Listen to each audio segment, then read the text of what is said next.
Hello, నమస్తే. నేను మీ YSR Sharma, Andhraprabha editor. ఈరోజు మహారాష్ట్ర, జార్ఖండ్ అసెంబ్లీ ఎన్నికల ఫలితాలు వచ్చినాయి. మహారాష్ట్ర బీజేపీ కూటమికి వెళ్ళింది. జార్ఖండ్ కాంగ్రెస్, జేఎంఎం కూటమికి వెళ్ళింది. అయితే మహారాష్ట్ర ఎన్నికలు వాటి ఫలితాలు చూస్తే అందరూ ఆశ్చర్యపోయినారు. ఎందుకంటే ఓకే, ఈ మహాయుతి కూటమి గెలవటము అనేది పెద్దగా ఆశ్చర్యపోవాల్సిన అవసరం లేదనిపించినా కూడా అంత మెజారిటీ, అన్ని సీట్లు రావటం అనేది, 200 సీట్లు రావటం అనేది నిజంగానే ఇది బీజేపీకి ఒక తిరుగులేని ఆధిక్యతను సంపాదించి పెట్టింది. ఎందుకంటే కిందటి లోక్సభ ఎలక్షన్స్లో ప్రధాని మోడీ గారు 400 పైచిలుకు సీట్లు ఇవ్వాలి అని చెప్పి ఆయన కాలికి బలపం కట్టుకొని దేశమంతా ప్రచారం చేశారు. కానీ ఆ ఎన్నికల్లో ఎన్డీఏ కూటమికి 400 సీట్లు ఇవ్వలేదు.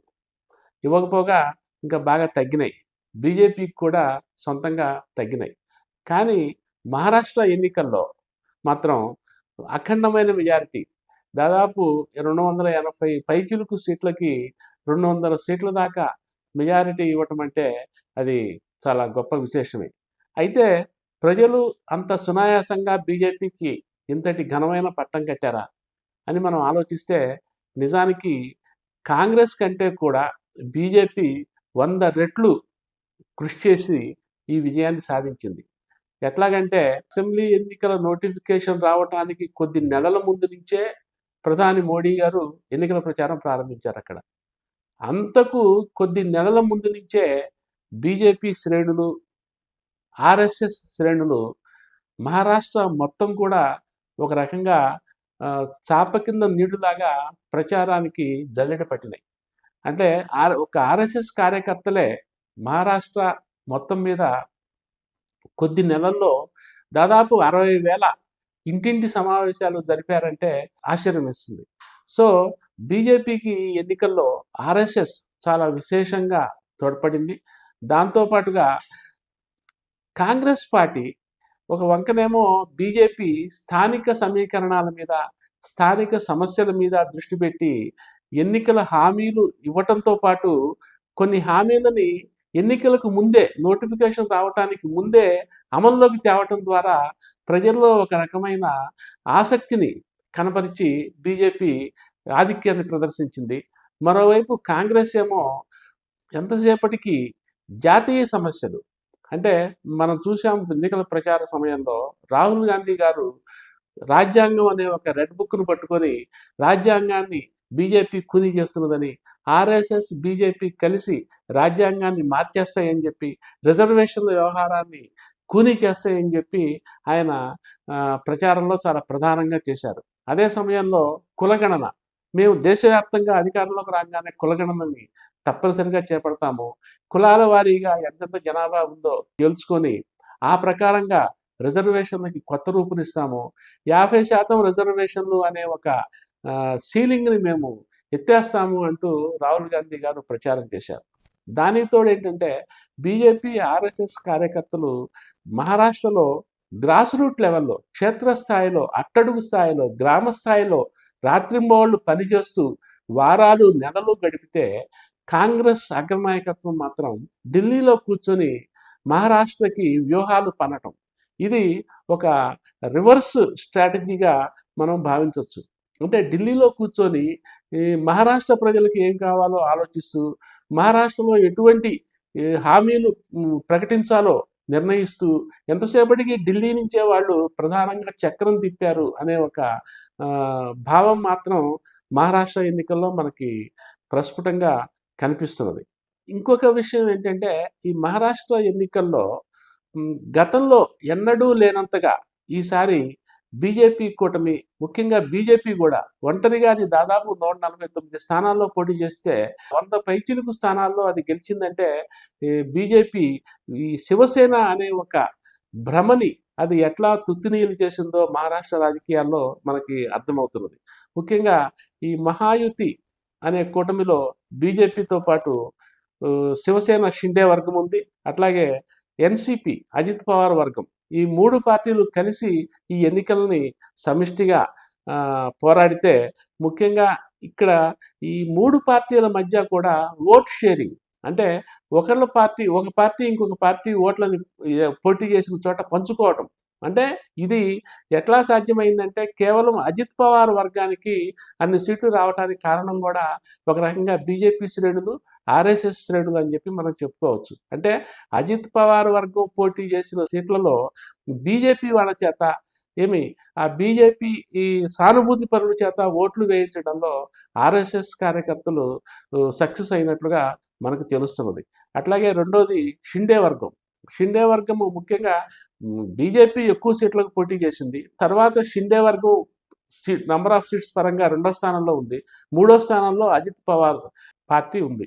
సో ఈ 3 పార్టీల్లో ఇప్పుడు ఏంటంటే బీజేపీ అత్యధిక స్థానాలు సంపాదించింది. అంటే సింగిల్ లార్జెస్ట్ పార్టీగా, కూటమిలో కూడా సింగిల్ లార్జెస్ట్ పార్టీగా అది ఎరైజ్ అయింది. సో దీన్ని బట్టి ఇప్పుడు రేపు అసలు ముఖ్యమంత్రి పదవి ఎవరు స్వీకరిస్తారు అనే దాని మీద ఇప్పుడు ఆసక్తికరమైన చర్చలు సాగుతున్నాయి. మహారాష్ట్ర రాజకీయాల్లో ఎప్పుడైతే ఏక్నాథ్ షిండే నేతృత్వంలో కూటమి ప్రభుత్వం ఏర్పాటైందో ఆ క్షణం నుంచే బీజేపీ ఢిల్లీ నుంచి చక్రం తిప్పడము, ఆధిపత్యం వహించడం చేస్తూ వచ్చింది. ఆ సంగతి మన అందరికీ తెలుసు. మొన్నటి ఎన్నికల్లో కూడా సీట్ల షేరింగ్ దగ్గర నుంచి ప్రతిదీ కూడా అమిత్ షా గారు చూశారు. ఆ ప్రకారమే షిండే కూడా ముఖ్యమంత్రి ఏక్నాథ్ షిండే కూడా అమిత్ షా మాటలు జవదాటకుండా వాళ్ళు ఇచ్చినన్ని సీట్లు పోటీ చేశారు. అందువల్లనే షిండే వర్గానికి కూడా సంతృప్తికరమైన సీట్లు లభించినాయి. మరి ఇప్పుడు ముఖ్యమంత్రిగా ఇప్పటిదాకా ఉన్నటువంటి ఏక్నాథ్ షిండే ముఖ్యమంత్రి అవుతారా, లేకపోతే ఆయన మంత్రివర్గంలో డిప్యూటీ ముఖ్యమంత్రిగా ఉన్న మాజీ ముఖ్యమంత్రి ఫడ్నవీస్ ముఖ్యమంత్రి అవుతారా అనేది ఇప్పుడు చర్చనీయాంశంగా మారింది. నిజానికి ఒక రకంగా చూస్తే బీజేపీ సింగిల్ లార్జెస్ట్ పార్టీగా వచ్చింది కాబట్టి ఫడ్నవీస్ని ముఖ్యమంత్రిని చేసే అవకాశాలు ఉన్నాయని ఒక లాజిక్. అదే సమయంలో గతంలో ఉన్న ఇద్దరు ఉప ముఖ్యమంత్రులు ఉన్నట్టే ఈసారి షిండే అండ్ అజిత్ పవార్ డిప్యూటీ ముఖ్యమంత్రులుగా ఉండొచ్చు. ఇది ఒక ఈక్వేషన్. అట్లా కాకుండా నిన్నటిదాకా దాదాపు 2 ఏళ్ల పాటు ముఖ్యమంత్రిగా ఉన్న వ్యక్తిని మళ్ళీ డిప్యూటీ ముఖ్యమంత్రిగా డిమోట్ చేయటం ఎంతవరకు సమంజసం అని కనుక బీజేపీ ఆలోచిస్తే అది వేరే విషయంగా ఉంటుంది. అప్పుడు అంతకుముందు ఫడ్నవీస్ ముఖ్యమంత్రిగా ఉండి మరి షిండే దగ్గర డిప్యూటీ ముఖ్యమంత్రిగా చేసిన ఉదాహరణ ఒకటి వాళ్ళకి కనిపిస్తుంది. సో ఈ నేపథ్యంలో ఏంటంటే పార్టీలకు వచ్చిన బలాబలాల ఆధారంగా ముఖ్యమంత్రి అభ్యర్థిత్వాన్ని ఖరారు చేయటానికి బీజేపీ అగ్రనాయకత్వం పావులు కదుపుతుంది అని మనం అనుకోవాల్సి ఉంటుంది. ఈ లెక్క ప్రకారం అయితే ఫడ్నవీస్ గారు ముఖ్యమంత్రి అవుతారు. ఈ డిప్యూటీ ముఖ్యమంత్రి అజిత్ పవార్ సహజంగానే అవుతారు. అయితే కిందటి క్యాబినెట్లో కూడా అజిత్ పవార్ డిప్యూటీ సీఎంఏ. కానీ ఈసారి వాళ్ళ వర్గీయులు కూడా అజిత్ పవార్ని సీఎం చేయాలని అడుగుతున్నారు. సరే, షిండే వర్గము అదే అడుగుతుంది, అజిత్ పవార్ వర్గం అదే అడుగుతుంది. కానీ కార్యాచరణలోకి వచ్చేసరికి అజిత్ పవార్ మళ్ళీ డిప్యూటీ ముఖ్యమంత్రిగానే మిగిలిపోయే అవకాశం అయితే ఉన్నది. కానీ ఏదైనా సరే ఒక రాజకీయాలు అడ్డం వచ్చి ఏదైనా తేడా వస్తే ఈ సమస్య జటిలంగా మారితే ఫడ్నవీస్ ముఖ్యమంత్రిగా ఉండి వేరే ఎన్సీపీ నుంచి ఇంకొక వ్యక్తిని ఉప ముఖ్యమంత్రిని చేసి, అట్లాగే శివసేన షిండే వర్గం నుంచి ఇంకొక వ్యక్తిని ముఖ్యమంత్రిని చేసి ఇటు షిండేని అటు అజిత్ పవార్ని కేంద్రంలోకి తీసుకునే అవకాశాలను కూడా మనం కొట్టిపారేయలేం. సో ఇటువంటి ఒక 3-4 రాజీ ఫార్ములాలు బీజేపీ అగ్రనాయకత్వం ముందు ఉన్నాయి. వాటిని వీళ్ళందరూ కలిసి కూర్చొని నచ్చజెప్పే వాళ్ళకి నచ్చజెప్పి బీజేపీ అగ్రనాయకత్వం ఎలాంటి పరిష్కారాన్ని సూచిస్తుందో మనం వేచి చూడాలి. కానీ ఒకటి మాత్రం నిజమేంటంటే బీజేపీ అగ్రనాయకత్వం అంటే మోడీ గారు, అమిత్ షా గారు ఏది చెప్తే అది షిండే గారు కానీ అండ్ అజిత్ పవార్ కానీ ఫడ్నవీస్ కానీ తల వంచే పరిస్థితి అయితే ఉన్నది.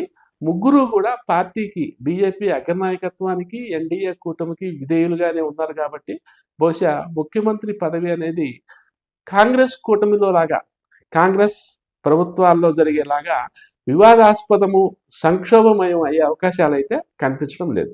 ఇక ఈ మహారాష్ట్ర ఎన్నికల ఫలితాలకు సంబంధించి ప్రతిపక్షం రెండో పక్షంగా ఉన్న మహా వికాస్ అఘాడీ ఎంవీఏ అంటే Congress and NCP and Uddhav Thackeray Shiv Sena ఈ 3 పార్టీల మిశ్రమమైన ఈ కూటమి చాలా దారుణమైన ఫలితాలను చవిచూసింది అని చెప్పి మనకి తెలుస్తున్నది. ముఖ్యంగా ప్రధాన పక్షంగా ఉన్న కాంగ్రెస్ అత్యధిక సీట్లకు పోటీ చేసింది.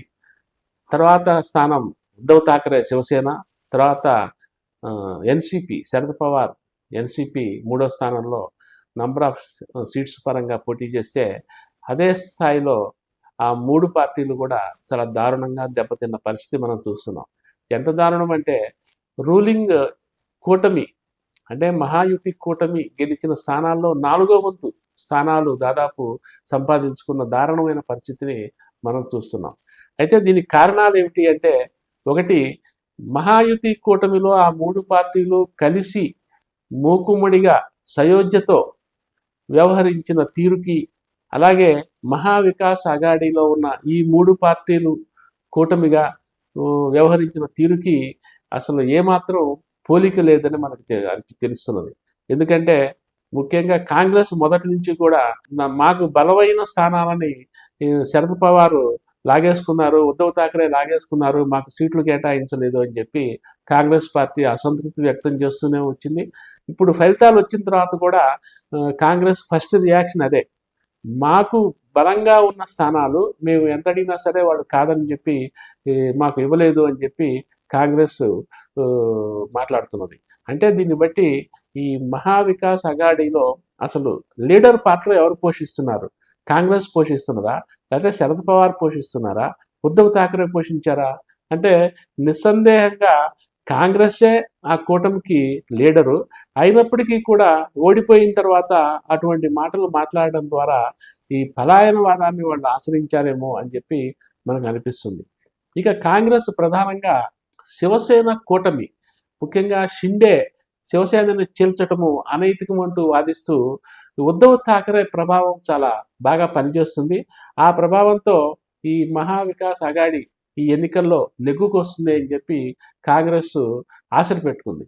మరోవంక శరద్ పవార్ మహారాష్ట్రలో దేశవ్యాప్తంగా చూసినా సరే వృద్ధ రాజకీయ నాయకుడిగా తెలుసు మనకి.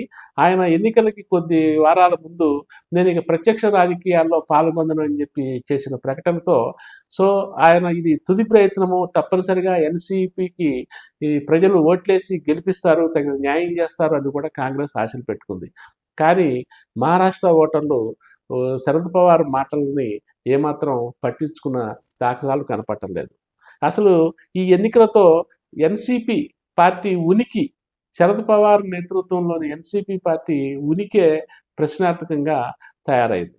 ఎందుకంటే ఇప్పుడు శరద్ పవార్ నేతృత్వంలో ఉన్న ఎన్సిపి ఆయన కుమార్తె సుప్రియా సూలే ఓవరాల్ పర్యవేక్షణ చేస్తున్నారు. మొన్నటి ఎన్నికల్లో కూడా ఆమె ఎక్కువ సీట్ల షేరింగ్ ప్లస్ అభ్యర్థుల ఎంపికలో ప్రధాన పాత్ర పోషించారు.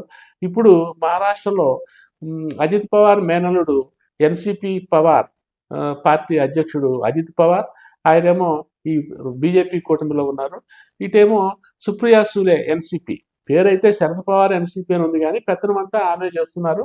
సో అజిత్ పవార్ వర్సెస్ సుప్రియా సూలే, వీళ్ళిద్దరి మధ్య మహారాష్ట్ర ప్రజలు ఇప్పుడు ఎవరిని గుర్తించి ముందు శాశ్వతంగా ఒక పార్టీకి సమాధి కడతారన్నది ఒక ఆసక్తికరమైన పరిణామమే. ఎందుకంటే ఈ ఎన్నికల్లో శరద్ పవార్ పార్టీ చాలా దారుణంగా దెబ్బతిన్నది. అజిత్ పవార్ పార్టీ మళ్ళీ అధికార కూటమిలో మళ్ళీ అధికారాన్ని పంచుకోబోతున్నది. సో ఈ వచ్చే 5 ఏళ్లలో జరగబోయే పరిణామాలు చాలా ప్రభావశీలంగా ఉండొచ్చు. ముఖ్యంగా సుప్రియా సూలే రాజకీయ భవితవ్యానికి, అంటే శరద్ పవార్ తదనంతర రాజకీయాల్లో సుప్రియా సూలే రాజకీయ ప్రభావం మరింత పెరుగుతుందా, లేకపోతే తరుగుతుందా, కనుమరుగవుతుందా అనేది మనం వేచి చూడాల్సిన విషయమే. మహారాష్ట్ర ఎన్నికల ఫలితాలు చూస్తే మనకు ఏమనిపిస్తుందంటే, అసలు మహారాష్ట్రలో అటు పశ్చిమం నుంచి మొదలుపెట్టి ఉత్తరము, దక్షిణము, అట్లాగే ముంబై, ఈ అన్ని ప్రాంతాలు కూడా మూకుముడిగా ఈ మహాయుతి కూటమికే పట్టం కట్టినాయి. సో అక్కడ మరాఠీలు, అట్లాగే మహిళలు, అట్లాగే ఓబీసీలు, వీళ్ళందరూ కూడా, అట్లాగే దళితులు, ముస్లింలు, వీళ్ళందరూ కూడా కుల మత విచక్షణ లేకుండా ఎక్కువ మహాయుతి కూటమికే పట్టం కట్టడం వల్ల ఆ కూటమికి అఖండమైన మెజారిటీ వచ్చినట్లు మనకి స్పష్టంగా తెలుస్తున్నది. ఒక వంక కాంగ్రెస్ ఏమో కులగణనంటూ కులాలను విభజించే ప్రయత్నం చేస్తున్నదని ప్రధాని మోడీ గారు ఎన్నికల ప్రచారంలో తీవ్ర స్థాయిలో ధ్వజమెత్తిన సంగతి మనకు తెలుసు.